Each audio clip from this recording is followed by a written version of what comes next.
Non, non, ce siège est libre. Vas-y, l'ami, installe-toi, fais-toi couler un petit verre. Enfin, vu mon historique, couler, c'est peut-être pas le choix de mots le plus heureux. Ah ça, j'en ai vu des naufrages. Moi-même, j'ai fait naufrage une fois, quand j'étais jeune comme toi. C'était un bateau qui s'appelait l'Ophidien, envoyé par le fond du côté du détroit d'Échiqueté. J'étais le seul survivant, figure-toi. Tiens, si tu me paies un verre, je te raconte la suite de l'histoire. Ça? Non, l'ami, c'est pas une pièce qu'on dépense. Ça, c'est mon kraken porte-bonheur, pour payer le tribut. Le tribut? Tu connais pas le tribut? Tout le monde connaît le tribut. Paie le tribut, sinon l'océan t'emportera. Oh, oh, par la grande barbu. Alors t'as pas entendu parler de Nautilus non plus? Le titan des profondeurs? Tavernier, verse-nous-en une, à moi et à mon camarade. C'est une histoire qui se raconte autour d'une bonne bière, comme on dit. Et puis, c'est mon ami qui paie.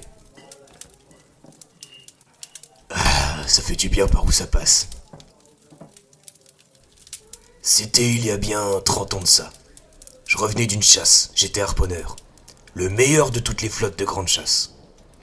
On avait attrapé un vif aileron, et un gros, comme je te le dis. On était en train de ramener le bestiau dans nos filets jusqu'au port. C'était juste avant l'aube. On voyait les lumières de Bilgewater scintiller à l'horizon, comme si elles nous appelaient. Et puis, comme le vif aileron dégraissait dans la mer, on était suivi de près par des poissons rasoirs et des berses requins. Et notre capitaine, bon, personne n'était attaché à lui. Il n'inspirait pas confiance. Il nous avait juré qu'il avait payé le tribut avant de partir. Un kraken d'or, un seul, qu'il avait dit. Parce que je n'ai pas plus à donner. Mais aucun de nous l'avait vu le balancer dans l'eau. Et aucun de nous l'avait fait non plus. Donc forcément, on était méfiants. Parce qu'on savait que c'était un vieux rat près de ses sous. N'empêche qu'on a quand même pris la mer. Et c'est là que le titan a frappé. Sans crier gare. Son ancre énorme nous est rentrée dedans par-dessous. Elle a fracassé la quille et est remontée jusqu'au grand pont. Elle s'est accrochée et Nautilus a commencé à nous tirer vers le fond. Crois-moi, l'ami, c'était le chaos. Les matelots balancés par-dessus bord, l'eau qui bouillonnait. Pour les charognards, c'était le festin. J'ai pris le capitaine à part pour lui passer un savon. Sale menteur! C'est la barbu qui punit ceux qui n'ont pas payé! Le bateau coulait vite. Mais voilà que le bordage finit par cesser. Et l'ancre replongeait dans les profondeurs.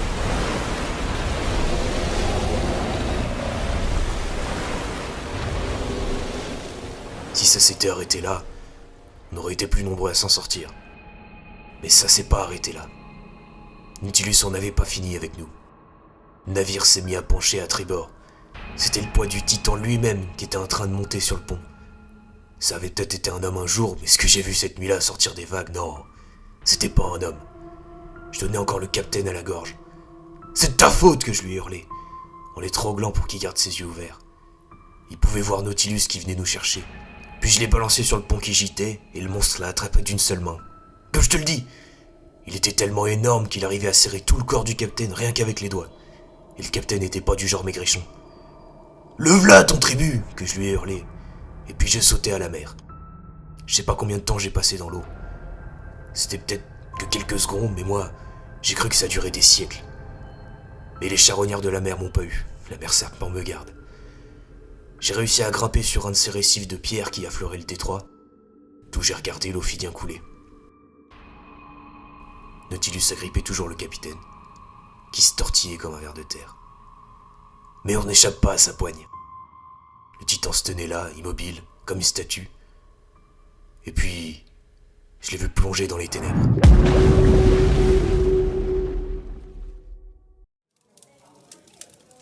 Pourquoi il m'a épargné? Ça, j'en sais rien.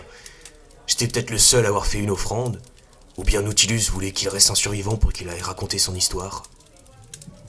Mais les nuits les plus noires, quand la brume meurtrière s'abat sur Bilgewater, on l'entend parfois patauger dans les bas-fonds, lentement mais sûrement, en traînant son ancre derrière lui. Tu veux un conseil, l'ami? Garde une pièce dans ta poche et paie toujours le tribut. Et ne fais jamais confiance aux capitaines qui te disent qu'ils l'ont fait, sauf si tu l'as vu de tes yeux. Parce que, qui sait, t'auras peut-être pas autant de chance que moi.